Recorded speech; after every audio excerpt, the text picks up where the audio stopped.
Do you guys remember this series? It was released back in 2023, and then the new chapters just stopped coming. But finally, this masterpiece has made a huge comeback. This series starts off with a classic gate opening, monsters flooding in, and regular people suddenly awakening superpowers. You've probably seen it before.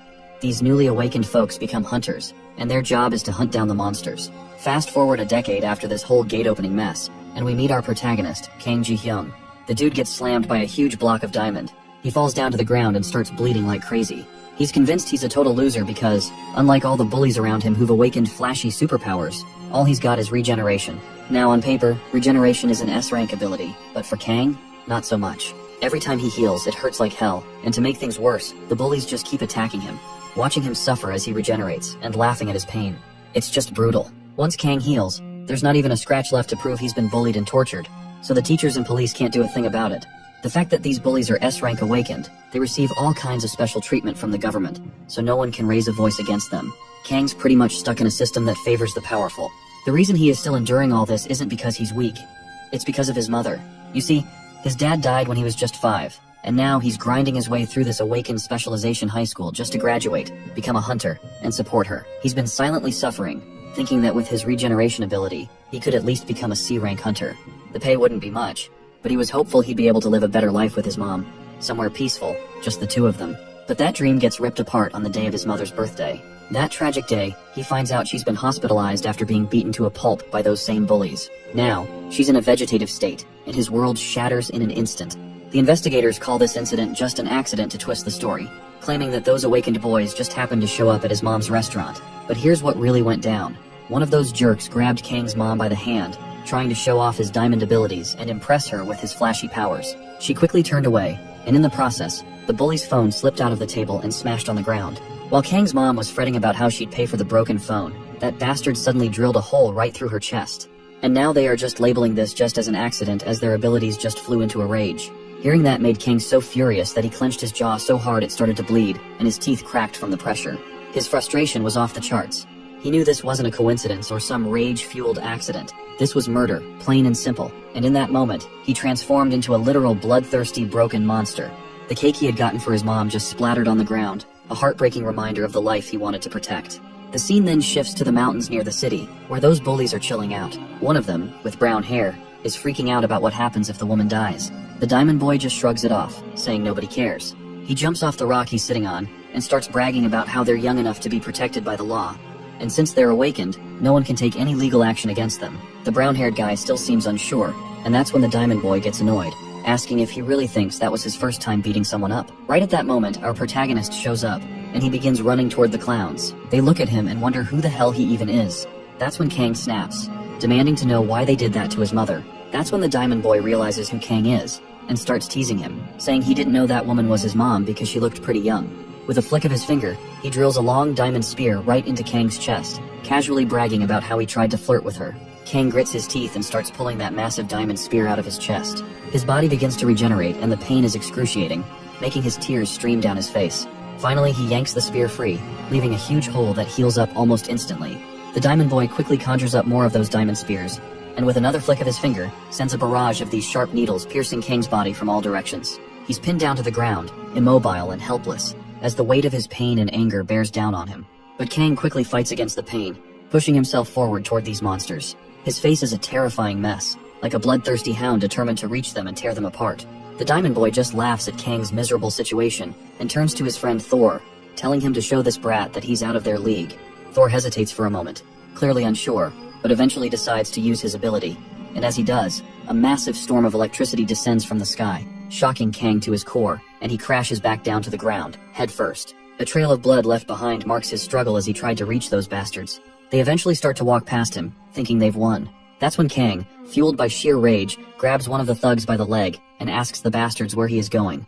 The diamond boy has had enough of this brat clinging to them. He solidifies his fist with diamonds and delivers a devastating blow right to Kang's head. He then withdraws his hand and swings back, landing another skull-cracking punch, continuing the beatdown until Kang's face is a bloody mess. Then, the bastard thrusts his diamond fist right into Kang's mouth, leaving him gasping. After that, he calls out to his friend Sandman to start digging. Sandman promptly begins to dig a hole while Kang trembles and curses them. The gum eater asks what they are going to do with him, to which the diamond boy just tells him to shut up. That's when hundreds of diamond shards spring up around Kang, all aimed to cover him up. He curses these bastards as the shards begin to form around him and surrounds him completely. Finally, Sandman shovels dirt over him, sealing Kang in a diamond-made coffin, leaving him trapped in darkness. While trapped inside the diamond coffin, Kang continues to scream the F-word over and over, pounding against the coffin in desperation. But deep down, he knows there's no way he can break free from the diamonds. As the air starts to run out, he begins to suffocate, and eventually, he starts to lose consciousness. But his regenerative ability forces him to stay awake, and each second in that diamond prison becomes a torturous experience. In a fit of desperation, he grabs a sharp diamond shard and thrusts it into himself, but even that doesn't bring death. Instead, painful memories of his mother flash through his mind, reminding him of her struggle and hopelessness. It's a cruel irony. His power to regenerate won't let him die, leaving him trapped in this painful existence. He feels utterly powerless, a soul consumed by despair. Then it hits him that this is exactly how his mother feels right now, truly hopeless and helpless. The thought drives him to the edge, igniting a fire in him, and he starts punching the walls of his coffin, fueled by a desperate hope to break free from this suffering. No matter how long it takes, he's determined to escape. He spends hours yelling and pounding the coffin in front of him, but there's no one in the mountains to hear his cries. Here, we're going to take a pause, and I'll explain how the new version of this comic has changed Kang's regeneration ability to an exoskeleton manifestation ability, which helps him harden his body. Instead of getting stuck in a coffin, the new version introduces the concept of the red gates. When those bastards were bullying him, a red gate popped up, and instead of reporting it to the authorities, they threw Kang inside it. Basically, a red gate is a phenomenon where a gate turns red, and monsters do not come out, though not much else has been revealed about this yet. The reason for this is that no one has entered a blood gate and come out alive. The place is crawling with every kind of nightmare monster imaginable, and Kang fell prey to those monsters. New research has shown that those who enter a blood gate become monsters because of the mana inside. Kang becomes one of the monsters within the gate and tears every other monster apart. That's how he transforms into this badass character. After some time, he finally busts out of the red gate, stronger than ever thanks to this mysterious regeneration ability he got from the red mist. And his exoskeleton also got stronger after getting shredded by monsters over and over. In the older version, it's different, and I'll explain that in a bit. So let's pick up the older version of the story. 5 years have passed since Kang got stuck in the diamond coffin. We see those 3 thugs who locked Kang in that hellhole, and they're being broadcast live on a show. The host calls these bastards selfless heroes who are doing volunteer work for the country. The scumbags claim they feel joy whenever they help those in need, and they still feel that way. The host then asks them about the rumors of their past, specifically that they hurt a civilian 5 years ago due to an ability outrage. Sudden silence fills the stage as the idiot dramatically pauses before bursting into fake tears, claiming that the victim was a close friend's mother. His 2 friends look bewildered, completely thrown off by how he's making this shit all up. Then, the Diamond Boy claims he apologized to Kang but hasn't been able to reach him since. He insists he wants to apologize again and is genuinely sorry for what happened.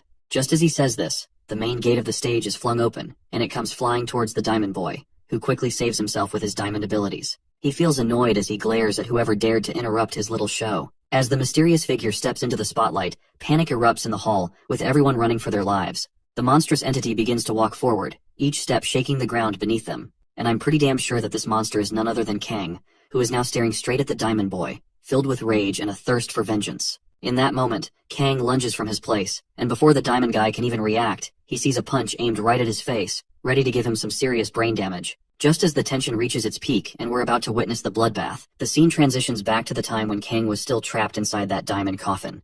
He's lost all sense of time, with no clue if he's been stuck there for a month or maybe even a year. All he knows is that the diamonds haven't even gotten a scratch. After pounding on those diamonds for what felt like forever, he realizes his regenerative ability is different from others. The continuous injuries trigger an excessive regeneration, and he evolves into a stronger version of himself. His exoskeleton emerges, and inside that grave, he destroys his body over and over again, regenerating each time. He feels every bit of pain as his blood splatters, flesh tears, and bones snap. Yet he keeps ripping himself apart, and the agony becomes worse than death itself. But all that excruciating pain pays off when he finally sees the light of the outside world. In the present, as soon as he lands a punch on that bastard's face, the guy's eyes nearly pop out, and he goes flying, leaving his friends stunned in their tracks as they watch this literal monster attacking them out of the blue. Kang remembers the words those idiots threw at him, challenging him to get out if he could. And here he is now, standing right in front of them, and reminds them that he has finally got them. Surprisingly, the Diamond Boy begins to stand back, and he quickly tells his friends to just kill Kang. The Lightning Guy, desperate to defend himself, tries to zap Kang with his electricity, but it has no effect on our boy. He merely clenches his jaw, fueled by rage, and launches himself at the Lightning Guy, cutting his head clean off.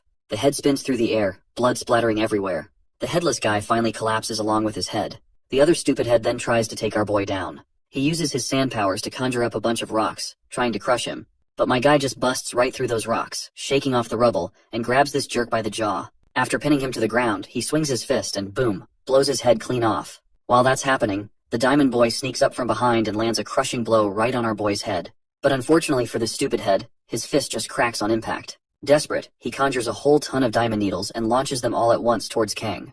They pierce right through him, and blood starts leaking out from every nook and cranny. But despite all that, our guy starts to stand up. The diamond guy panics. He quickly turns his whole body into diamonds and starts beating the crap out of him. He's pummeling our boy with everything he's got, just like the old times. He even shoves his fist into Kang's mouth, thinking he's got him cornered. But this time, our guy just clamps down on his jaw, and suddenly, the diamond fist starts to crack under the pressure. My guy then thrusts a sharp bone right into the bully's chest. He's getting desperate as our boy keeps driving that bone deeper. In a last-ditch effort, the bully conjures up a giant diamond spear that bursts from the ground, piercing our boy right in the chest and lifting him about 6 feet off the ground. While Kang was getting lifted up into the air, the bully's hand was still stuck under the jaw and he lost his arm.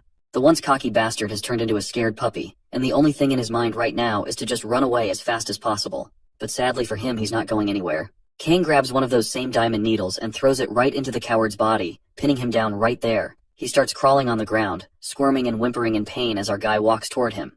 He's begging Kang to stay away, but we all know that no amount of pleading is going to save him now. Our boy begins his torture, and blood spills everywhere when he stabs the bastard with those same diamond needles he was hit with earlier. Once all of those needles are lodged inside his body, he trembles as he asks our boy who he even is. Kang promptly grabs his skull and rips it apart, revealing his full face.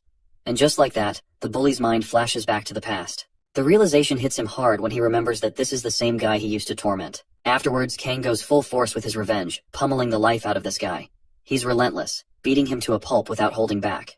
There's no mercy here. Finally, he shoves his hand into the bully's mouth, and after one last moment, he withdraws his hand, taking the life of the bastard who made his life hell. His revenge is complete. The people who bullied him are dead. The ones who hurt his innocent mother have finally been brought to justice. Now he just stands there, staring at the pool of blood beneath him. And as if on cue, the rain starts pouring down. His mind flashes back to the moment he got out of the coffin.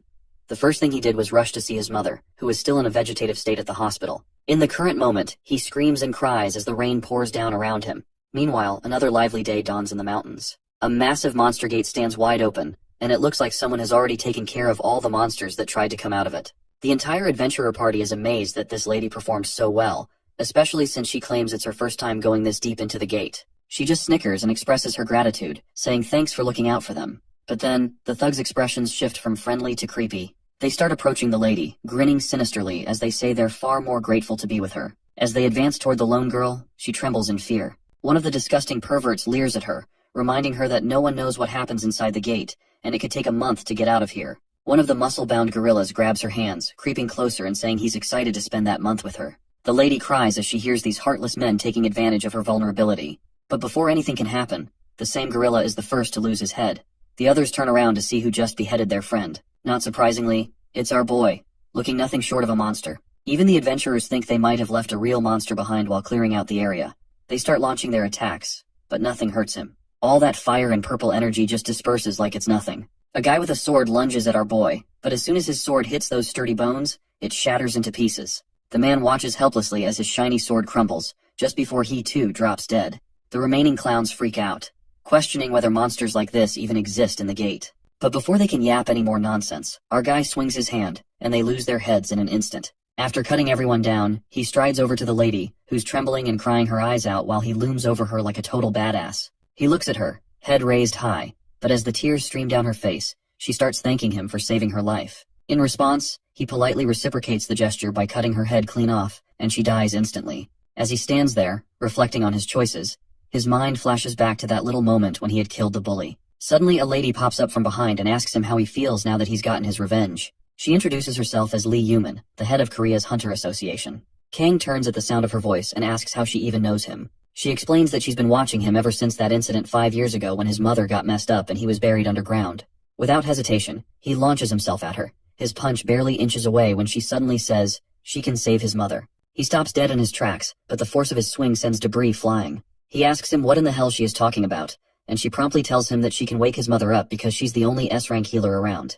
Kang then asks her how he's supposed to trust her. She reminds him that it wasn't the hospital keeping his mother alive all those years while he was buried underground. Once he hears this, Kang cuts to the chase and asks her what she wants in return. The girl smiles and explains that the problem is the hunters are too strong. Most military forces are no match for them, and there are even hunters stronger than nuclear forces. Thanks to them, the monsters inside the gates have mostly been wiped out, but the gates themselves didn't disappear. Now, without monsters, those gates are being used as pathways, and nations are using them to wage wars with hunters. Even Korea doesn't have enough hunters to fend off the Japanese hunters invading their territory. But now that our boy is here, she believes he's the only one who can handle this. She explains that if they respond to the Japanese with their own hunters, it'll escalate into total war. But a monster like him shouldn't be a problem, so basically, she's asking him to do her dirty work, and in return, she'll save his mother. In the present, that's precisely why he killed that seemingly ordinary girl, because she was Japanese too. Every time he thinks of his mother, he's fueled to take on any job necessary to save her. The scene shifts to Japan, inside the Prime Minister's official residence. The Big Cheese is addressing his Minister of Defense.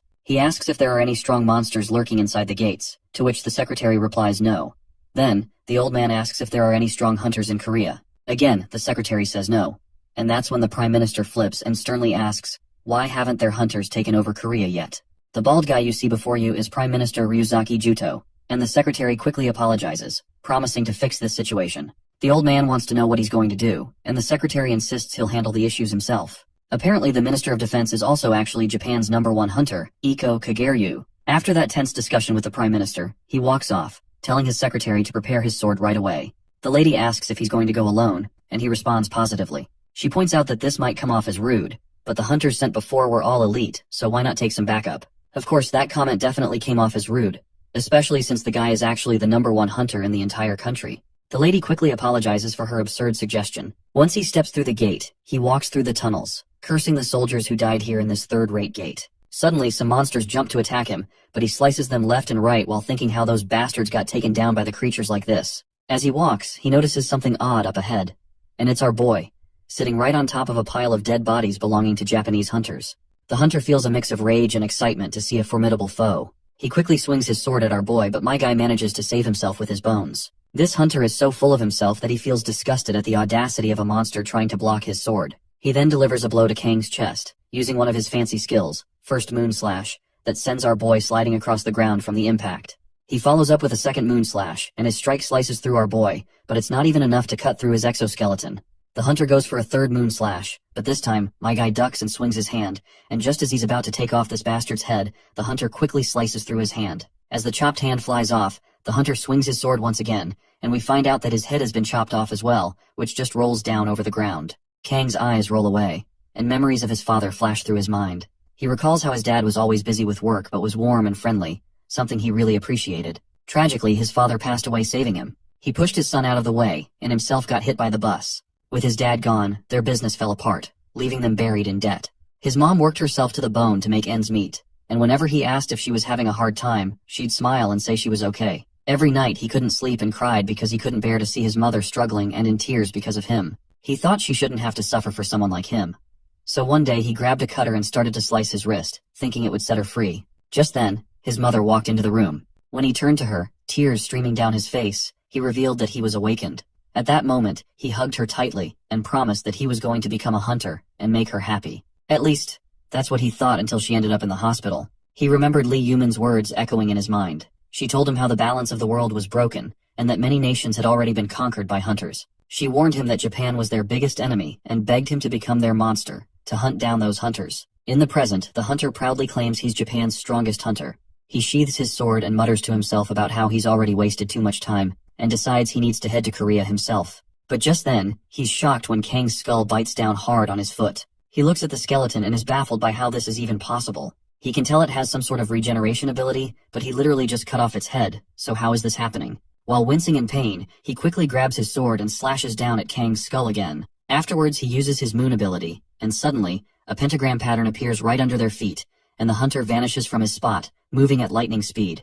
A bunch of moonlight clones appear, all heading straight for Kang. They unleash the 12th Moon Slash, obliterating Kang into tiny bits and pieces. The force of the slashes scatters the remnants of our boy everywhere. Bits of him even pop out of the portal, and the final strike was so intense that it destroyed a mountain outside after it got hit by those stray slashes. Even inside the dungeon, the rocks have been cut into blocks. The hunter finally relaxes, moving forward as he drags his bitten leg, muttering to himself about how he didn't expect that creature to bite him. He decides to heal it right away, but just as he's thinking this, A bone thrusts into his other leg. The guy starts sweating as he feels an immense deathly aura coming from behind. Of course, it's our boy, still coming for him. Even after losing all his flesh, Kang isn't about to let this bastard get away. He's here to finish what he started. The hunter grabs his sword once again, unleashing all his fury.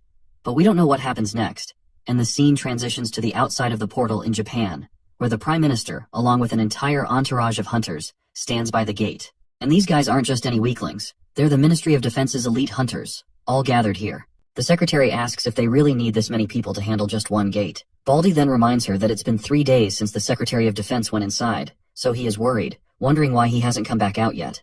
Just as they're talking, the head of Japan's top hunter falls at their feet, and out pops our boy through the portal. The Prime Minister screams in panic, but his annoying yelling is cut short when a quick slash takes off his head. The scene transitions back to the Korean Hunter Association, where the assistant asks the head of the association if Kang can actually win against Japan's top hunters. Well, the head of the association is already aware of the dangers, so she just smiles and asks the assistant if he's not at least curious about whether Kang is going to win against them or not. Just as she says this, the scene cuts back to our hero, who gets hit by a massive counterattack from none other than the Prime Minister himself. Surprisingly, even after getting his head cut, it just heals back. The force of his punch is so powerful that the ground beneath them shatters into pieces, and the remains of our boy scatter across the area like minced meat. Well, it turns out Japan's Prime Minister, Ryuzaki Juto, isn't weak at all. In fact, he's Japan's number 0, a triple S rank hunter, so there is no brainer that he obliterated Kang with just one punch. Before we dive back into this heated battle, let's take a quick step back in time. Almost 3 years ago, most of the monsters from the gates were subjugated, and the only powerful entities left in the world were the very hunters who saved the world, so the people around the globe started fearing the power of the hunters. A few countries tried to eradicate the hunters, but, well, that didn't go as planned for obvious reasons. The hunters around the world either struck deals with their nations to coexist or conquered them outright, and this is how each finds their own way to gain supremacy. Japan was one of the countries that fell to a hunter, and the reason was straightforward: the Prime Minister, who happens to be a triple S rank hunter. He was aggressive even before he awakened, and once the hunter system appeared, he set his sights on taking control of South Korea as well, but his plans hit a snag as soon as our boy stepped up. Even after taking that devastating punch, Kang regenerates back to his former self. As he stands up once again, the hunters who came with the Prime Minister quickly launch themselves at our boy. One of them swings his weapon, trying to behead him, but instead, he ends up getting beheaded himself. The other hunter finds his face crushed in the process. The Prime Minister and his goons can only watch in horror as our guy stands in front of them, totally unfazed. They all get angry, and the Prime Minister grows increasingly aggressive as well, making it clear that anyone who moves from their spot will be killed personally by him. His words hang heavy in the air, leaving everyone stunned in silence. As our boy marches forward toward the Prime Minister, the scene transitions to a cold day with snow falling gently. There, the Prime Minister discovers a young boy out in the streets, shivering and on the verge of freezing. He asks the boy what he's doing out there, but the little one doesn't respond right away. Instead, he looks up at the Prime Minister and asks who he is. In the background, TVs are broadcasting the Prime Minister, but surprisingly, this kid doesn't seem to recognize him at all. That's when Ryuzaki tells him to come with him because it's too cold outside. And just like that, he takes the boy under his wing. As they walk, Ryuzaki asks the kid his name, and the boy replies, Kageryu. This is the same Kageryu our boy killed in the gate. Seeing the head of his most cherished child absolutely enrages the man. In a flash, he delivers a punch that sends Kang flying. But Ryuzaki isn't done. He follows up with a barrage of punches, each one more devastating than the last, until Kang's head is blown clean off. As our boy falls backward, his brain and head destroyed, Ryuzaki unleashes a terrifying power that burns and obliterates everything in its path. Kang is reduced to nothing but a pile of bones, and everyone praises the Prime Minister for his stellar performance, which is something that was already expected of him. He extends his hand to grab the head of his child, but before he can reach it, we see our guy piecing himself back together, even after being obliterated into bones and dust. The Prime Minister's eyes widen in shock, and his mind flashes back to the past, where we see countless dead bodies of other hunters. The one who finished them off is the same kid, Kageryu. The Prime Minister apologizes for making him do such dirty work, but Kageryu reassures him that it's all right. He's just glad that Japan is finally in their grasp. That's when the Prime Minister mentions their plans to take over South Korea and China as well, so he reminds him that he might die next time, and if doesn't want to fight, he can quit. But Kageryu quickly reminds him that he was the one who took him in when he was dying in the cold, so he intends to repay that debt for the rest of his life. However, there's one thing he requests from the Prime Minister. He wants to call him father. The Prime Minister calls him close-minded, and reminds him that it goes without saying that he is his son by now. In the present, the atmosphere has become unbearably tense, and the ground beneath everyone's feet turns to lava due to the Prime Minister's uncontrollable anger. One of the hunters, a lady with ice powers, quickly freezes the ground, because she does not want to get incinerated with this scorching lava. She shouts out to the Prime Minister, who's completely lost control. He no longer resembles a human. Instead, he looks more like a terrifying creature made of fire, who is literally melting everything around him as if it were butter. But my guy is just cool as cucumber, and he begins to take confident steps forward. The mountain becomes a volcano which is on the verge of erupting, and as we speak, it erupts right away. The Prime Minister has fully transformed into an abomination, a being of pure magma, ready to melt everything and everyone into ashes. With a single gesture, he unleashes scorching flames that start to incinerate our boy. His flesh disappears, burning away, but he still leaps from the ground toward this bastard. The Prime Minister unleashes even more magma from the ground, and it starts burning away Kang's bones. The whole place descends into chaos as the other hunters retreat in panic, desperate to save their own lives. The sheer heat and destructive power turn the entire mountain into a massive, lava-covered volcano. Finally, Ryuzaki begins to calm down, silently watching as Kang is swallowed by the volcano he created. But despite being consumed by the lava, Kang's mind is still fixated on reaching Ryuzaki. The Prime Minister knows this isn't over yet, so he summons Hanami, the ice-powered lady. She promptly appears, removes her glove, and begins cooling the surface of the lava, forming a solid layer to trap Kang beneath it. As the surface hardens, Ryuzaki bids a final farewell to Kang, telling him to melt forever underneath the lava. The scene then transitions to South Korea, at the Kang Guild. There, we see a lady trying her hardest to heal a particular hunter, and this hunter is the same guy who messed with Kang's mother and ended up getting his ass wiped out. But it looks like he hasn't kicked the bucket just yet.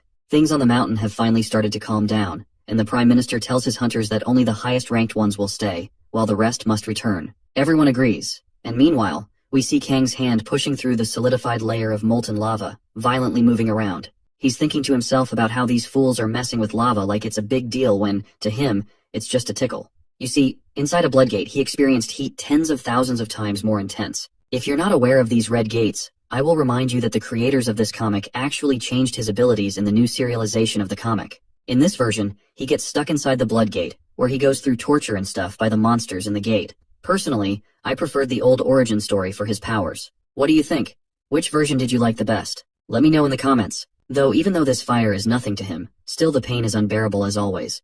But he has to go through this regardless. Eventually, Kang breaks through the tough ceiling of dried lava, leaving Hanami completely boggled. She can't believe her eyes as he literally crawls his way out from the depths of hell. The Prime Minister is sure by now that shit is about to get real, so he tells Hanami to gather the other hunters and find somewhere safe to hide. She glances back at Kang, and can understand why the Prime Minister is sweating his balls. Then, the Prime Minister jumps down into the volcano itself, landing right beside our boy. The scene then transitions to the past in Japan, where Hanami is asking him why he is overexerting himself, reminding him that magma regeneration is not omnipotent. The Prime Minister responds by telling her that among the 4 great hunter nations, which follows as USA, China, Russia, and Japan, Japan is the weakest. He fears that if they can't absorb South Korea, Japan might not survive. Hanami hugs his muscular arm tightly, trying to comfort him. She reminds him that many of their hunters will die in the process, but the Prime Minister makes it clear that he'll fight himself if he has to. He's ready to sacrifice his own body if it means protecting his country. With that determination in mind, the Prime Minister punches the ground so hard that Kang is thrown back by the sheer force. He then quickly charges his fist with immense power and delivers a punch so massive that Kang is sent crashing into the volcano wall and shatters it in the process. Ryuzaki doesn't let up, continuing his relentless barrage. As Kang is thrown around, he regains his balance, but the Prime Minister throws yet another massive wave of fire at him. The flames hit their mark, severing Kang's hands and flinging his body away. Prime Minister just doesn't stop there. He leaps into the air and comes crashing down like a goddamn meteor, causing the entire mountain to shake with his godlike impact. Meanwhile, Hanami reaches the other hunters and urgently reports that the Prime Minister has ordered an evacuation. Despite the danger, she declares that she will remain behind to support him, but the other hunters refuse to follow her command. They apologize to her, and insist that they won't abandon the Prime Minister. They owe him too much for the help he's given them, and they are prepared to lay down their lives to protect him until the very end. It's then that they address her as the Prime Minister's wife. On a side note, it's probably a good thing they updated the Prime Minister's appearance from a jacked-up old man to a younger version, because the idea of him having a wife who could pass as his daughter would have been pretty awkward. Back in the heart of the volcano, the battle rages on.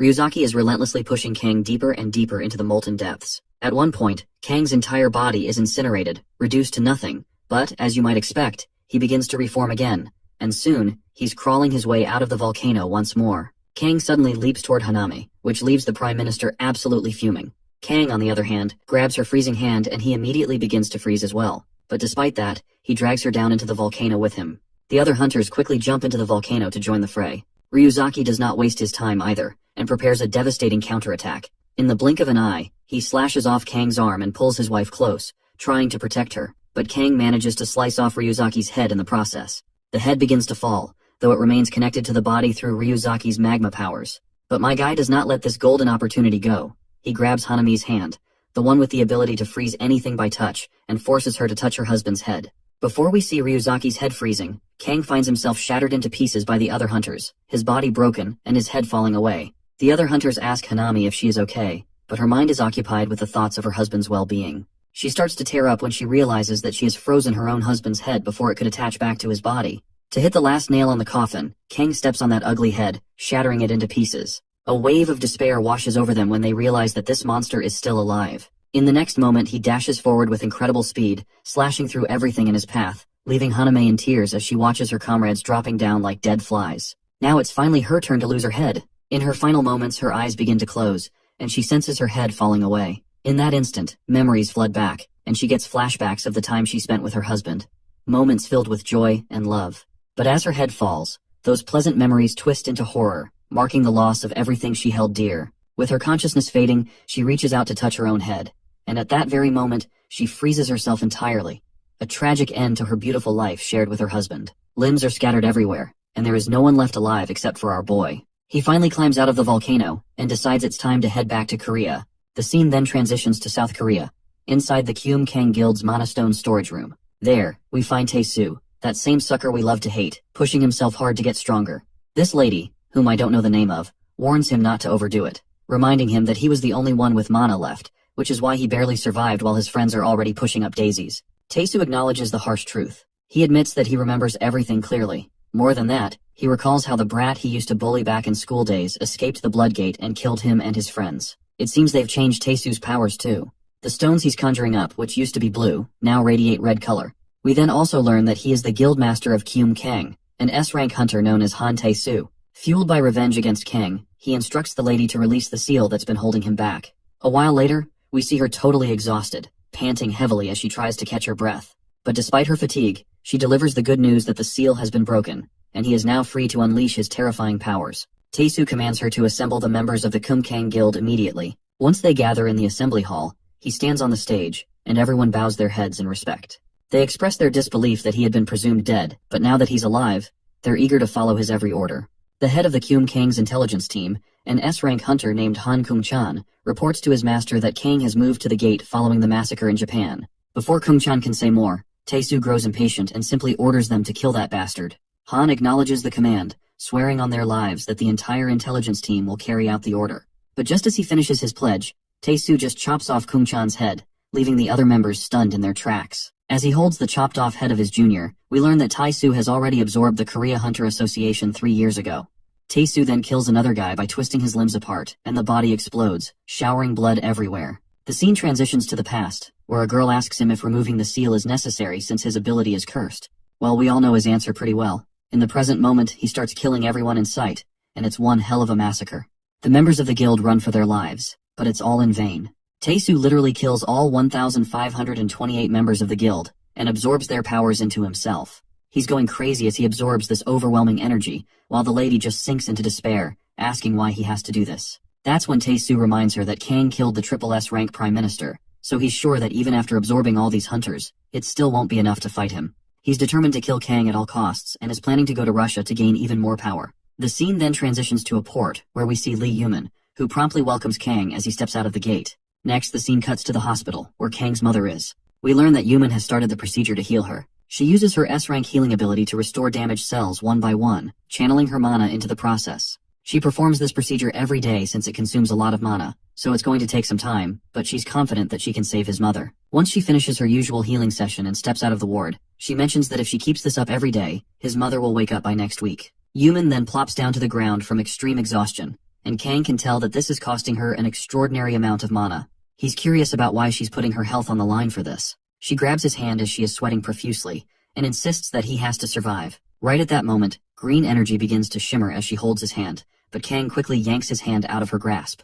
On the other hand, the girl seems to figure something out, which is that Kang's beastification has progressed significantly within the Blood Gate. She reveals that ever since the gate first appeared 15 years ago, all other gates have slowly turned into blood gates. Since Kang escaped one of the red blood gates, the change started to accelerate. As a result, all the gates worldwide are turning into blood gates, and the mana flowing from them is giving him strength. In terms of mana flow, if a regular gate is a hole, then a blood gate is a passage connected to somewhere, and something is coming through it. That something is looking for Kang. Right on cue, terrifying creatures start popping out of those red gates, and everything descends into chaos as everyone begins to lose their minds. It's just a massacre everywhere. The scene then shifts to the office of the President of South Korea, where the entire presidential building is covered by a shield. Inside, the president is freaking out, demanding to know why the Kang Guild isn't answering them. The assistant beside him grimly explains that the guild has been annihilated. The president gasps in disbelief, asking why. The assistant admits he's not sure. He then asks the president if they should request help from overseas. But the big cheese shoots that down, saying it would be like inviting self-destruction. He instructs his assistant to declare martial law first, but the assistant replies that the military can't do anything against those monsters. The president reminds him that it's still better than doing nothing, especially since Kang Guild was not the only ace up their sleeve. He explains that they have other hunters too, and they belong to Korea's second-ranking guild, Dosa Guild. The first A-ranker is John Woo-jin, and the lady beside him is Kang Se-hee, who's also an A-rank. Then there's Korea's third-ranking guild, known as Vinyl Guild. Their top A-ranker is a guy called Vinylman, while the lady is a shooter known as Superwoman. As for Korea's fourth-ranking guild, that's the Yang Hak Guild. They have an A-ranker named Yang Hak and another A-ranker, Nam Junyoung. As we speak, these hunters are already working together to fend off the terrifying monsters coming through the gates. But it looks like I wasted my breath introducing this bunch of hobos for no reason. Because these idiots have already been defeated, crushed by just a palm of the monster's hand.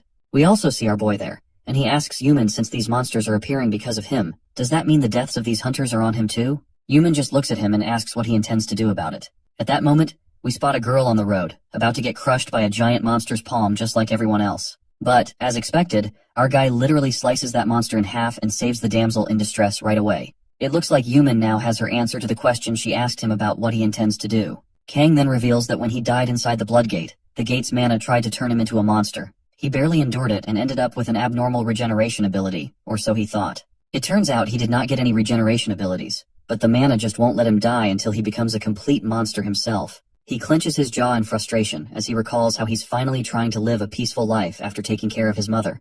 But now these monsters have started to meddle in his life. He grabs one of the monsters and tears it to shreds. As he's ripping the monster apart, we enter the place where all the red gates are connected. Inside, we hear a voice asking if this boy is the one who caused the crack. This curious voice belongs to a terrifying undead creature with nothing but bones and no flesh. But before we can learn anything about this mysterious being, the chapter ends. Don't worry though. As soon as new chapters drop, I'll be here to narrate them for you as quickly as I can.